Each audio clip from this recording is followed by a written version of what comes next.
సువర్చల అండి. అవునండి. నేను సుమన్ టీవీ అందమైన జీవితం ప్రోగ్రామ్ నుంచి చేస్తున్నానండి. చెప్పండి. మీరు మాకు మెయిల్ పెట్టారు సువర్చల. అవునండి. మీ మెయిల్ గురించి నేను బ్రీఫ్గా ఆయనకి చెప్పాను. ఒక్కసారి మీరు కూడా మాట్లాడండి. అమ్మా సువర్చల, నమస్తే అమ్మా. నమస్తే అండి. నమస్తే అమ్మా. చెప్పమ్మా, నీ ప్రాబ్లం ఏంటో కొద్దిగా చెప్పమ్మా. అంటే నేను హ్యాపీగా జాబ్ చేసుకుంటూ ఉంటే ఇంట్లో వాళ్ళు పెళ్లి సంబంధం చూసారు కదా, ఇంట్లో వాళ్ళ ఇష్ట ప్రకారం పెళ్లి చేసుకున్నాను. మా ఫ్యామిలీ వచ్చేసి బెల్లారిలో ఉంటారండి, చాలా లాంగ్. కానీ మేము జాబ్ ఇక్కడ చేస్తాం కాబట్టి హైదరాబాద్ లో హస్బెండ్ తో పాటు ఉన్నాను. ఓకే. బట్ పెళ్ళైనప్పటి నుంచే ఇంకా డైలీ వచ్చి టార్చర్ చేయడము, కొట్టడము, లేట్ నైట్ ఇంటికి రావడము, అది ఇంకా ఇది చెప్పొచ్చో లేదో తెలియదు కానీ అసలు భార్యకి నాతో ఫిజికల్ గా కలవడం ఇష్టమో లేదో అని కూడా కనుక్కోడు. ఫిజికల్ గా వచ్చి సినిమాలో చూపిస్తారు కదా రేప్ చేసినట్టు, వచ్చి బలవంతంగా చేసేవాడు. ఈవెన్ ఎంత టార్చర్ ఉండదంటే తను గుట్కాలు, సిగరెట్లు అన్ని తాగి అవి నములుకుంటూనే నాతో ఉండేవాడు. అది ఎవరికి చెప్పుకోవాలో కూడా అర్థం కాకపోయేది. సువర్చల ఇంట్లో ఎవరెవరు ఉంటారండి? హైదరాబాద్ లో ఉన్నప్పుడు నేను మా వారు మాత్రమే ఉండేవాళ్ళము. ఇంకా నైట్ ఏ టైం పడితే ఆ టైం ఫ్రెండ్స్ ని తీసుకొచ్చి నాకు అది వండి పెట్టు, ఇది వండి పెట్టు, నువ్వు ఇప్పుడు చేస్తావా లేదా. మ్యారేజ్కి ముందు ఇతని గురించి నీకు ఎంత అవగాహన ఉందమ్మా? అంటే పెళ్లికి ఎంగేజ్మెంట్కి, పెళ్లి చూపులకి మధ్యన ఎంత గ్యాప్ ఉందమ్మా?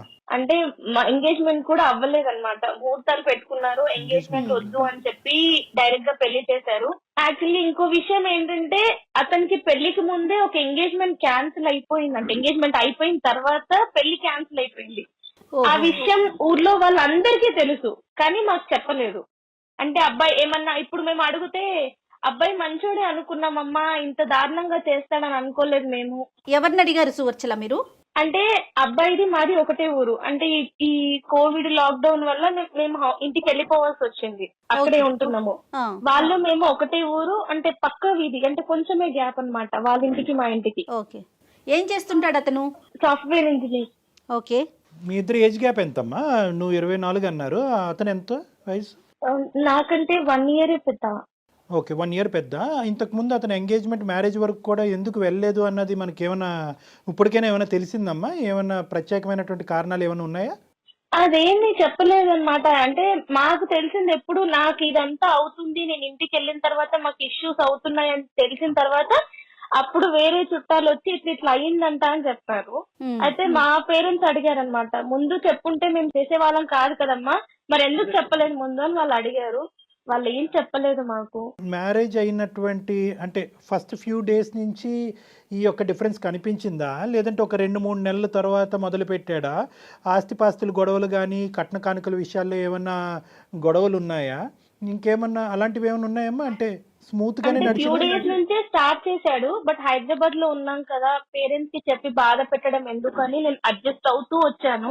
ఇంకా లాక్డౌన్ వల్ల ఇంటికి వెళ్ళడము, పక్కనే ఉండడము, ఎవరైనా ఇంటికి వచ్చినప్పుడు అమ్మగారి ఇంటికి వెళ్తే ఫోన్ చేసి నువ్వు మీ అమ్మగారి ఇంట్లోనే ఉంటావా, రావా అని చెప్పి ఇంటికి వెళ్ళిన తర్వాత కొట్టడము, ఇవన్నీ చేసేవాడు. ఇంట్లో అప్పటికి నేను చెప్పలేదు కానీ ఒక ఇష్యూ వల్ల నేను అతనితో నన్ను బాగా కొట్టడం వల్ల నేను ఇంటికి వచ్చేసాను. ఇంటికి వచ్చిన తర్వాత 3 months అయినా సరే నాకు ఒక కాల్ కానీ మెసేజ్ కానీ ఏమీ లేదు. కనీసం వస్తావా ఇంటికి అని కూడా అడగలేదు. దాని తర్వాత నేను ఇంకా మళ్ళీ వెళ్ళి ఇంకా పేరెంట్స్ ఏంటంటే మనము బ్రాహ్మణ్స్ కదమ్మా, మనము ఇట్లా రాకూడదు, నువ్వు ఎంతైనా అడ్జస్ట్ అయి ఉండాలి, తప్పదు అని చెప్పి మాట్లాడుతున్నారు. ఇంట్లో ఉంటే నువ్వు వెళ్ళు అని చెప్పి వాళ్ళు బరువుగా ఫీల్ అవుతున్నారు. అక్కడికి వెళ్తే టార్చర్, ఇప్పుడు మెంటల్ గా టార్చర్, ఫిజికల్ గా టార్చర్. అరే ఇష్టం లేకుండా ఎవరు ముట్టుకున్నా మనకి ఉంటది, భర్త కూడా ఇష్టం లేకుండా ముట్టుకుని టార్చర్ చేస్తుంటే ఇంకే ఎలా ఉండాలి నేను? కాదు సువర్చల, మీ మీద అతనికి ఏదైనా అనుమానం ఉన్నట్లుగా మీకు తెలిసిందా ఎక్కడైనా? ఆ కోణం ఏమన్నా ఉందా? అనుమానం అన్నట్టు ఏం బిహేవ్ చేయడు. వస్తాడు ఇంకా తన ఇష్టం అన్నమాట, నాకు ఇది కావాలి, నువ్వు చేస్తావా లేదా అంతే. ఇంకా ఎందుకు చేస్తున్నావు అంటే నా ఇష్టం, డ్రింక్ ఇలానే చేస్తాడు, మాట్లాడతాడు. డ్రింక్ చేస్తాడు, హెవీగా డ్రింక్ చేస్తాడు. డ్రింకే కాదు, ఈవెన్ గుట్కాలు అలానే నమ్ముతూ అలానే వస్తాడు ఇంట్లోకి. అసలు నాకు సిగరెట్ ఎవరైనా దూరంగా తాగుతుంటే కూడా అలా అసలు అక్కడ ఉండను, ఆ చుట్టుపక్కల కూడా ఉండను. అలాంటిది ఆ స్మెల్ మళ్ళీ నన్ను వచ్చి ఫిజికల్ గా చేయడము, ఈ 2 days వరకు చాలా నరకం అనుభవిస్తాను. మీ అత్తవారింట్లో ఏమన్నా మీరు ఈ విషయాన్ని ఎక్స్ప్రెస్ చేసే ప్రయత్నం చేశారా సువర్చల? చెప్పాను, వాళ్ళు కూడా ఏం మాట్లాడట్లేదు, వాళ్ళ అబ్బాయికే సపోర్ట్ చేస్తున్నారు. ఉండాలమ్మా, అడ్జస్ట్ అవ్వాలి, ఏం చేస్తావు, మొగుడంటే పడుండాలి, ఎందుకు పెళ్లి చేసుకున్నావు కదా భరించు, ఏం చేస్తావు అని మాట్లాడుతున్నారు. మళ్ళీ ఏమో ఇప్పుడు కొత్తగా స్టార్ట్ చేసింది ఏంటంటే, ఇంటికి వెళ్ళిన తర్వాత నుంచి నాకు కట్నం తెచ్చివు, నాకు 10 లక్షలు తెచ్చివు, నాకు ఇప్పుడు కావాలి, మీ డాడీని అడుగు, మీ అమ్మని అడుగు. ఇంకెంత దారుణం అంటే, మాది జాయింట్ ఫ్యామిలీ. మా ఇంట్లో మా మామ కొడుకు నాకు మరత అవుతాడు.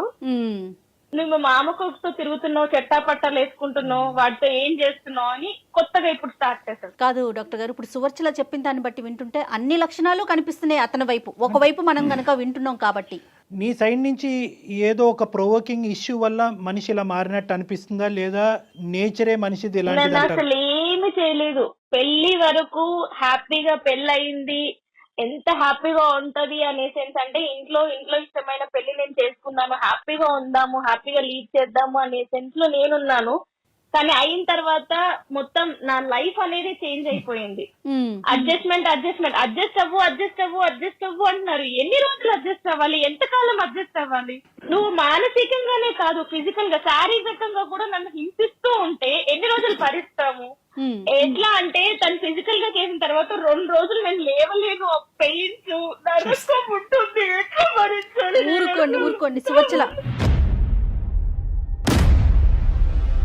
ఇంట్లో కూడా అర్థం చేసుకోవట్లేదు, ఎవరికి చెప్పాలి? చచ్చిపోవాలని ఉంది నాకు. కానీ మీ ప్రోగ్రామ్ చూసి ఒక్కసారి మిమ్మల్ని అడుగుతాము, ఏం చెప్తారు అని చెప్పి ఫోన్ చేశాను. చచ్చిపోవటం, ఆత్మహత్య అనేటటువంటిది సొల్యూషన్ కాదు. నువ్వు చాలా చిన్న అమ్మాయివి, నీ జీవితాన్ని నువ్వు ఏ విధంగా సరిదిద్దుకోగలవు అనేటటువంటిది, లేదంటే ఏ దారిలో వెళ్తే కనుక నీకు సరైనటువంటి సొల్యూషన్ అందుబాటు అవుతుందని అందమైన జీవితం ఖచ్చితంగా ఆ మార్గాన్ని చూపెట్టే ప్రయత్నం చేస్తుందమ్మా. కానీ ఇంకా ఏమన్నా ఉందమ్మా అంటే, సర్దుకుపోయి దిద్దుకుని ముందుకెళ్ళిపో అని చెప్పేటటువంటి వాళ్ళకు కాకుండా నీ మనసు, లేదంటే అంటే మీ పేరెంట్స్కి ఆ మనసు లేదు అనేటటువంటి అభిప్రాయం నాకు లేదు, కానీ వాస్తవానికి నీ యొక్క సిచ్యువేషన్ ఎగ్జాక్ట్గా అర్థం చేసుకుని ఈ విధంగా ఉండు అని సపోర్ట్ చేసేటటువంటి స్నేహితులు కానీ. ఒక మాట చెప్పండి, నా తల్లిదండ్రుల ముందే నన్ను వాడు కొట్టిండు. అవునమ్మా, దారుణంగా కొట్టి తోసి పడేసిన వాడు, వాళ్ళు లేనప్పుడు నన్ను ఎలా చూసుకుంటాడు వాళ్ళకి తెలియదా? అయినా కానీ మన ఊరే అంటే మా పక్కనే కదా, ఊర్లో అందరికి తెలుసు కదా మీకు పెళ్ళయిందని చెప్పి, నువ్వు ఇంకా వాడితోటే ఉండాలి నువ్వు అని అంటే నేను ఎలా బతకాలి? నేను ఎలా ఉండాలి వాడితోటి?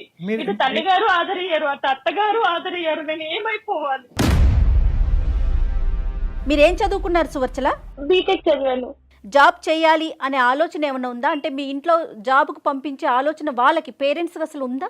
బిఫోర్ మ్యారేజ్, పెళ్లి ముందు వరకు చేశాను, పెళ్లి తర్వాత కూడా చేశాను. ఓకే. మధ్యలో ఇంకా ఈయనకి కష్టం అవుతుంది, నాకు ఎవరు ఉండి పెడతారు అని వాళ్ళ మదర్ కొంచెం చెప్పడం వల్ల జాబ్ మానేసి ఇంట్లోనే నేను ఉన్నాను. ఓకే. ఇంట్లోనే ఉన్నారు. అమ్మ మీరు ఎంతమంది అమ్మా? అక్క చెల్లెలు ఎంతమంది అమ్మా మీరు?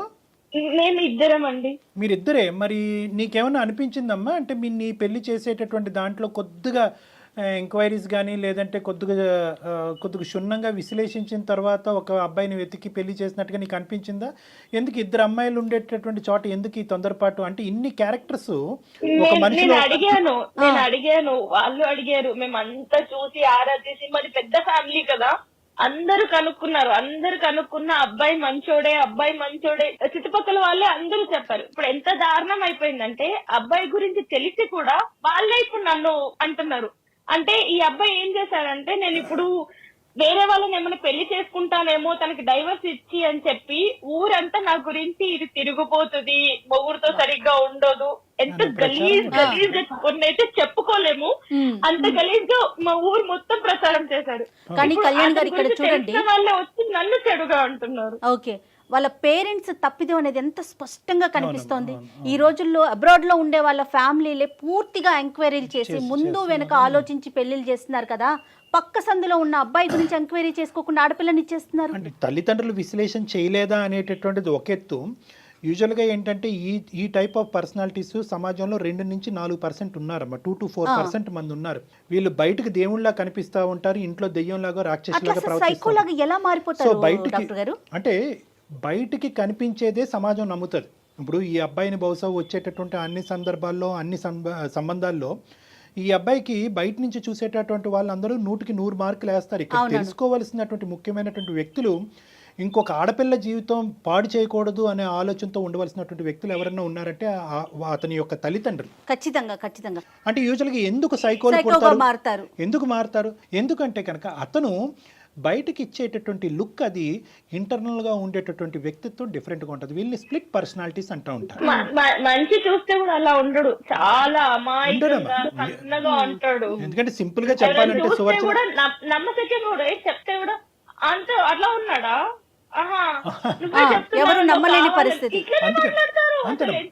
అంటే అరే అసలు నిజం చెప్తుండే అబద్ధం చెప్తున్నా, మరి పర్సనాలిటీకి బిహేవియర్ కి సంబంధం ఏముంది? కానీ ఒక్క విషయం చాలా స్పష్టంగా అర్థమవుతుందండి. అంటే నేను సువర్చల వైపు మాట్లాడుతున్నానని అనుకోవద్దు డాక్టర్ గారు. 4 గోడల మధ్య జరిగిన ఒక విషయాన్ని ఒక ఆడపిల్ల బహిరంగంగా ఇలా ఫోన్లో చెప్తోందంటే తను ఎంత మానసిక క్షోభ అనుభవిస్తోందో అర్థమవుతోంది కదా మనకి. అందులో డౌటే లేదమ్మా. అంటే సువర్చల ఇప్పుడు ఉండేటటువంటి డిప్రెషన్ అనొచ్చు, లేదంటే ఎందుకు ఇలా బ్రతుకుండాలి. ఎందుకంటే తన సిచ్యువేషన్ ఏంటంటే చాలా మంది ఆడపిల్లలు ఈ పొజిషన్లో ఉన్నప్పుడు తల్లిదండ్రులు ముందుకు వస్తారు. అమ్మ నీకు నచ్చకపోతే కనుక అల్లారు ముద్దుగా నేను పెంచుకున్నావమ్మా, పెళ్ళే ముఖ్యం కాదు, ఇలాంటి అయిపోయింది. ఇప్పుడు ఇక్కడ ఉండేటటువంటిది ఏంటంటే పెళ్లి ఘనంగా చేసాం, నువ్వు బయటకు వెళ్తే కనుక పరువు పొద్దని చెప్పి పరువుకి ఇంపార్టెన్స్ ఇచ్చేటటువంటి కుటుంబంలో నుంచి వచ్చినప్పుడు ఎంత కాదనుకున్నా కూడా చాలా కుటుంబాల్లో మొదట వాడేటటువంటి పదం ఏదన్నా ఉంది అంటే కనుక అడ్జస్ట్ అవ్వాలి. అడుగుతాను, చెప్పండి సువర్చల. ఇంక నువ్వు అడ్జస్ట్ అయ్యి అక్కడే పడుండాలా? ఎంత నరకమైన సరే ఇంకా పడుండాలా? అక్కడే చచ్చిపోవాలా? బయటికి రాకూడదా? అంటే మాకంటూ ఒక లైఫ్ ఉండకూడదా? హ్యాపీగా బతకూడదా మేము? ఏ కుటుంబంలో అయినా కూడా తల్లిదండ్రులు ప్రధానంగా ఒక పెళ్లి జరిపిన తర్వాత కూతురు వచ్చి నేను ఎంత టార్చర్ అనుభవిస్తున్నాననేటటువంటి మాట చెప్పినా కూడా తల్లిదండ్రులు ప్రధానంగా మొదట్లో ఏమంటారంటే అమ్మా సర్దుకుపోవమ్మా, ఏమైనా తప్పులుంటే దిద్దుకుపోవమ్మా, కాలం అనేటటువంటిది ఒక వైద్య పరికరంగా పనిచేసి అతనిలో ఒక మార్పుని తీసుకొస్తుందమ్మా, లేదంటే పిల్లలు పుట్టిన తర్వాత ఒక మెచ్యూరిటీ వస్తుందమ్మా, లేదంటే ఉద్యోగం మారితే కనుక ఇలా ఏదో చెప్తూ ఉంటారమ్మా. దాన్ని మనం తప్పుపట్టవలసినటువంటి అవసరం లేదు. మీరు ఒక నెగటివ్ రోల్లో తీసుకోకండి. ఇలాంటి విషయాన్ని కనుక మీకు చెప్తున్నారంటే ఇది సనాతనంగా మనకు వస్తున్న ఆచార సాంప్రదాయాలు. తర్వాత ఇప్పటి వరకు మీరు చెప్పింది ఒక ఎత్తు, ఇది నాణ్యానికి ఒక వైపే, ఇంకొక వైపు ఒక స్టెప్ వేసి ఆలోచించండి. నేను వాళ్ళకి చెప్పాలి అనుకుంటే ఎప్పుడూ చెప్పేదాన్ని హైదరాబాద్ లో ఉన్నప్పుడే. అది కూడా వాళ్ళకి నేను చెప్పకుండానే మా హస్బెండ్ ద్వారానే, ఎవరైతే ఇప్పుడు నన్ను ఇంత టార్చర్ చేస్తున్నారో తన ద్వారానే మా ఇంట్లోనే తెలిసింది వాళ్ళకి. అంటే నన్ను అంత టార్చర్ చేసిన విషయం వాళ్ళు కళ్ళారా చూసిన తర్వాత కూడా ఎట్లా ఉండమని చెప్తారు. చూసారు, అప్పుడు అడిగారు నన్ను, ఏంటి ఇప్పుడు ఒక్కసారి ఉందా, ఎప్పటి నుంచి ఉండంటే పెళ్ళి మీకు చెప్పలేదు అని కూడా చెప్పాను. ఇలాంటి సైకో వ్యక్తులను అసలు మార్చుకోలేమా డాక్టర్ గారు? మార్పు తీసుకురాలేమా మనం? సైకోలు అసలు ఎందుకు పుడతారు, ఎందుకు ఇలా వ్యవహరిస్తారు అంటే కనుక ఖచ్చితంగా చాలా వరకు ఈ 2-4% పాటు ఉండేటటువంటి వ్యక్తులకి ప్రధానమైనటువంటి కొన్ని లక్షణాలు ఉంటాయి. ఒకటి ఏంటంటే వీళ్ళకి తాగుడు అనేది ఒకటి ఉంటుంది. సో ఆ తాగుడు ఏంటంటే వాళ్ళలో ఉండేటటువంటి విచక్షణ అనేది పోతుంది. ఆల్రెడీ వాళ్ళకి సైకోయిజం అంటే కనుక విచక్షణ అనేటటువంటి తక్కువ స్థాయిలో ఉంటుంది కాబట్టి డ్రింక్ చేస్తే ఇంకా అది పూర్తిగా పోతుంది. 2 చెడు వ్యసనాలు, చెడు స్నేహాలు, చెడు ఆలోచన శైలి, ఈ 3 కంటెంట్ ఉంటాయి. ఈ 3 కంటెంట్ చాలా వరకు ఏంటంటే పెరిగిన వాతావరణం, పెంపకం అని అంటూ ఉంటారు. ఎందుకు నేను ఇక్కడ పెంపకం అనే మాట అంటున్నానంటే కనుక ఇప్పుడు సువర్చల చెప్పినటువంటి ఈ గుణాలన్నీ కూడా, ఈ లక్షణాలన్నీ కూడా బహుశా తల్లిదండ్రులు చూడలేదంటారా? వాళ్ళ అబ్బాయిలు ఇన్ని సంవత్సరాలు చూడలేదంటారా? ఖచ్చితంగా చూస్తుంటారు. కానీ మన సంప్రదాయంలోని లేదంటే మన యొక్క దాంట్లో ఏంటంటే అబ్బాయికి కానీ లేదంటే కొన్ని సందర్భాల్లో అమ్మాయికి కానీ ఒక చెడు వ్యసనం కానీ, చెడు అలవాట్లు కానీ, చెడు పద్ధతులు కానీ, మానసిక పరిస్థితులు కానీ ఇలాంటివి ఉంటే కనుక పెళ్లి చేస్తే కనుక సెట్ అయిపోతారు అనేటటువంటిది ఒకటి ఉందమ్మా. అది ఇంకొకరు నెత్తి మీద రుద్దటమే కదా డాక్టర్ గారు? అంతే. ఎంత అన్యాయం కదా ఇది. అర్ధరాత్రి పూట వచ్చి ఫ్రెండ్స్ తీసుకొచ్చి చికెన్ వండు అంటాడు. చికెన్ ఉండదు ఇంట్లో, చికెన్ వండు అంటాడు. వాళ్ళ ఫ్రెండ్స్ ముందే నాతో గలీజ్ గా బిహేవ్ చేస్తారు. ఇప్పుడు ఫ్రెండ్స్ ముందే ఒక హస్బెండ్ వాళ్ళ వైఫ్ తో ఇట్లా బిహేవ్ చేస్తుంటే వాళ్ళు నాతో ఎట్లా బిహేవ్ చేస్తారనే సెన్స్ ఒక్కసారి కూడా ఆలోచించలేదు. అంటే వాళ్ళు ఎలా చూస్తారు అన్నప్పుడు. ఇప్పుడు ఒక శాడిజము, సైకోయిజము, టార్చరిజం అనేటటువంటి పదాలకు సంబంధించినటువంటి అన్ని బాక్సులు మా చేత టిక్ పెట్టించామమ్మా. ఈరోజు ఏదో ఒక యాంగిల్ అంటే కనుక ఈ ప్రయత్నం చేద్దాం, ఆ కౌన్సిలింగ్ చేద్దాం, మనిషిని మారుద్దాం, మనిషిని మా దగ్గర తీసుకురండి, లేదంటే నువ్వు ఇలా వ్యవహరించమ్మా అని చెప్పచ్చు. కానీ ఈరోజు నువ్వు ఉండేటటువంటి దుస్థితి ఎలా ఉందంటే ఇమోషనల్ అబ్యూస్ ఉంది, మానసికంగా చంపేస్తున్నాడు, ఈ అమ్మాయి కరెక్ట్ కాదని చెప్పి ప్రచారం చేస్తున్నాడు, ఈ అమ్మాయి క్యారెక్టర్ కరెక్ట్ కాదని ప్రచారం, మానసికంగా హింసిస్తున్నాడు. అంటే భార్యాభర్తలకు సంబంధించినటువంటి సంబంధంలో ఈ అమ్మాయిని మెరై అంటారు దీన్ని. ఇప్పుడు ఆ అమ్మాయి చెప్పింది ఏంటంటే ఫిజికల్ అబ్యూస్ కూడా, అంటే చిన్న వాటికి నామే చేయి చేసుకుంటున్నాడు. అంటే ఇక్కడ మనం ఈరోజు ఇక్కడ కూర్చుని బహుశా సువర్చల తన భర్తకు సంబంధించినటువంటి కొన్ని మంచి విషయాలు చెప్పట్లేదేమో అని అనుకోవటానికి ఒక అవకాశం ఉంది. కానీ ఎన్ని చెప్పినా కూడా ఇన్ని గుణాల ముందు అతని యొక్క మానసిక పరిస్థితి, అతని వ్యక్తిత్వం చాలా పూర్తిగా దిగజారినట్టు. అయితే ఒక్కటన్నా మంచి లక్షణం ఏమన్నా చెప్పగలుగుతారా సువర్చల మీరు అతని వైపు నుంచి? అంటే ఏమీ లేదు. పెళ్ళైనప్పటి నుంచి మేము కలిసి ఉన్నప్పటి నుంచి నాకు రోజు ఏడుపు, ఎవ్వరికి, ఎందుకంటే ఇద్దరమే ఉండేది. ఊర్లో అమ్మ వాళ్ళు ఉన్నారు, వాళ్ళకి ఫోన్ చేసి చెప్పలేను, ఏ ఫ్రెండ్ కి చెప్పలేను, ఎవ్వరికి చెప్పక నేను నరకం అనుభవించి, నిజంగా అందరు అంటారు కదా లాక్డౌన్ కొందరికి నష్టం చేసిందని చెప్పి, నాకు నిజంగా మేలు చేసింది. ఎందుకంటే లాక్డౌన్ వల్ల నేను మా అమ్మ వాళ్ళ ఇంటికి వెళ్ళాను, అతని గురించి నిజం తెలిసింది. అయినా కూడా నాకు కష్టాలు అనేవి తప్పలేదు. నేనేం చేయాలి? ఇక్కడ చావేనా గతి? లేదు సువర్చల, అసలు ఎప్పటికీ అలాంటి ఆలోచనే పెట్టుకోవద్దు దయచేసి. Suvarchala, without any second thought get out of this marriage అమ్మా, come out of this marriage. ఎందుకంటే నో ఇదేంటంటేనమ్మా, బేసికలీ ఇక్కడ నువ్వు ఏడవటం, చనిపోవటం, లేదంటే చంపబట్టం, ఈ మూడు అంశాల్లో ఏదో ఒకటి జరుగుతుందమ్మా నీ జీవితంలో. ఇటువంటి వ్యక్తి కాదు కళ్యాణ్ గారు, ఒక్క నిమిషం వాళ్ళ పేరెంట్స్ తో మాట్లాడించే ప్రయత్నం చేయలేమా? చేయవలసినటువంటి ప్రయత్నం ఏదైనా తల్లిదండ్రుల ద్వారా చేయాలి అనేటటువంటి ఆలోచన తనుకుంటే ఖచ్చితంగా చేయాలి. కానీ తన నిర్ణయం మీద తను నిలబడేటటువంటి శక్తి సామర్థ్యాలు తను పెంపొందించుకోవాలి. నువ్వు ఒక నిర్ణయం తీసుకొని నేను అబ్బాయితో విడిపోతాను అన్నా కూడా, నువ్వు విడిపోతే మేము చచ్చిపోతాము. ఒకటి సువర్చల అమ్మ, you cannot satisfy 100% of the people 100% of the time. ఈ ఈక్వేషన్ ఎప్పటికీ గుర్తుపెట్టు. 100% అందరినీ అన్ని సందర్భాల్లో సంతోష పెట్టగలిగేటటువంటి కెపాసిటీ, అనుభవం, వయస్సు నీకు లేవు. తల్లిదండ్రుల దగ్గర నుంచి బ్లాక్మెయిల్ వచ్చినా, ఏది వచ్చినా, ఇది నీ జీవితానికి సంబంధించినటువంటి అంశం. ఒక్కసారి అర్థం కానటువంటి తల్లిదండ్రులకి 2 సార్లు చెప్పు. నీ ద్వారా అర్థం కానటువంటి తల్లిదండ్రులకి నీ ద్వారా నీకు సంబంధించినటువంటి వ్యక్తుల ద్వారా చెప్పేటటువంటి ప్రయత్నం చేయి. సోషల్ అబ్యూజ్ అంటే ఏంటో వాళ్ళకి విడమర్చి చెప్పు. అబ్యూజ్ అంటే ఏంటి అన్నది వాడికి విడమర్చి చెప్పు. ఇమోషనల్ అబ్యూజ్ ఏంటి అన్నది విడమర్చి చెప్పు. ఫిజికల్ అబ్యూజ్ అన్నది ఏంటి విడమర్చి చెప్పు. ఎందుకు అంటే కనుక చాలా సందర్భాల్లో నేను ఇందాక అన్నట్టుగా అడ్జస్ట్ అయ్యి వేచి చూడు అనేటటువంటి పదం ప్రతి కుటుంబంలో ప్రతి తల్లిదండ్రులు వాడేటటువంటిది. కానీ ఇక్కడ చూడవలసింది ఏంటంటే డ్యూరేషన్ ఆఫ్ టైం. అంటే కేవలం సంవత్సరంకే ఈ అమ్మాయి ఎలాంటి నిర్ణయం అనేటటువంటి అంశానికంటే ఇక్కడ ప్రధానంగా చూడవలసింది ఏంటంటే Suvarchala, the intensity of the torture and the quality of the torture. అంటే అన్ని రంగులు, అన్ని హంగుల్లో ఒక మనిషి భరించలేక ఈరోజు సువర్చల మనతో ఇలా ఫోన్ చేసి మాట్లాడుతుంది అంటే కనుక అందమైన జీవితాన్ని ఈ వేదిక ఉండటం వల్ల అమ్మాయి ఫోన్ చేసి చెప్తుంది. లేదంటే ఈ అమ్మాయి ఈ రోజు ఇంకో ఆత్మహత్య ధోరణం, ఇంకో పనికి పూనుకోలేదు అనేది గ్యారంటీ లేదు కదా. అవును. మీ సొల్యూషన్ ఏం చెప్తారు ఫైనల్ గా చెప్పండి. Know the thing is Suvarchala, ఇక్కడ సొల్యూషన్ ఈజ్ స్ట్రైట్ ఫార్వర్డ్ అమ్మా. ఇక్కడ ఏంటంటే అన్ని కెపాసిటీస్లో అన్ని విధాలుగా అమ్మ Suvarchala, are you there? Okay అమ్మ, నువ్వు గుండె నిబ్బరం చేసుకుని ధైర్యంగా ఉండమ్మా. ఎందుకంటే ఈ రోజు నీకు బోల్డ్ అంత భవిష్యత్తు ఉంది, నీకేమి బరువు బాధ్యతలు, రెస్పాన్సిబిలిటీస్ అంటూ ఏమీ లేవు. మీ ఇద్దరు లక్కీగా నువ్వు ఏదైనా సంతోషపడవలసినటువంటి అంశం ఉంది అంటే కనుక సంవత్సరం అయిన తర్వాత ఇప్పటికీ నువ్వు ప్రెగ్నెంట్ కాకపోవడం అన్నది నువ్వు చేసుకున్నటువంటి అదృష్టం. లేదంటే ప్రెగ్నెన్సీ అదే హ్యాపీ ఫీల్ అవుతాను, బట్ నేను కంప్లీట్ బ్లాంక్ అయిపోయాను. నా మైండ్ అనేది పని చేయట్లేదు. అందుకే నేను మీకు మెయిల్ చేశాను. నేను ఏంటి అర్థం కాక అసలు చాలా చాలా మంచి పని చేశారు సువచ్చల, నిజం చెప్తున్నాను కదా. ఎందుకంటే ఇప్పుడు కళ్యాణ్ గారు చెప్పినట్లుగా డెఫినెట్ గా ఒక పాజిటివ్ డెసిషన్ తీసుకోండి. మీరు చదువుకున్నారు, సొసైటీ ఏంటో మీకు తెలుసు, ఫ్రెష్ గా స్టార్ట్ చేసేయండి. అంతేగాని వీళ్ళేమనుకుంటారో వాళ్ళేమనుకుంటారో ముందు వెనక ఆలోచించొద్దు. మీ జీవితం మీ చేతుల్లోనే ఉంది. మీరు ఇంకా చిన్న వయసులోనే ఉన్నారు.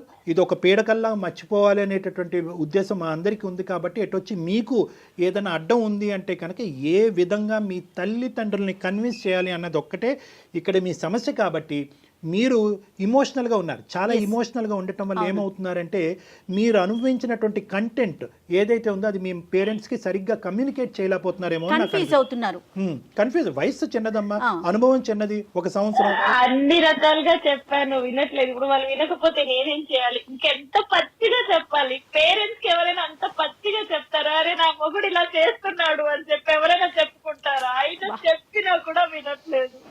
అమ్మ ఇక్కడ ఏదన్నా కూడా you have to take a stands అమ్మా. నేను సింపుల్గా చెప్తున్నాను, నువ్వు గుండె నిబ్బరం చేసుకుని ధైర్యంగా ఉండు. తల్లిదండ్రులకు చెప్పేటటువంటి విధాలుగా అన్ని విధాలుగా నువ్వు ప్రయత్నం చేయి. ఎవరైతే కనుక వాళ్ళ మాట వింటారో వాళ్ళ ద్వారా చెప్పేటటువంటి ప్రయత్నం చేయి.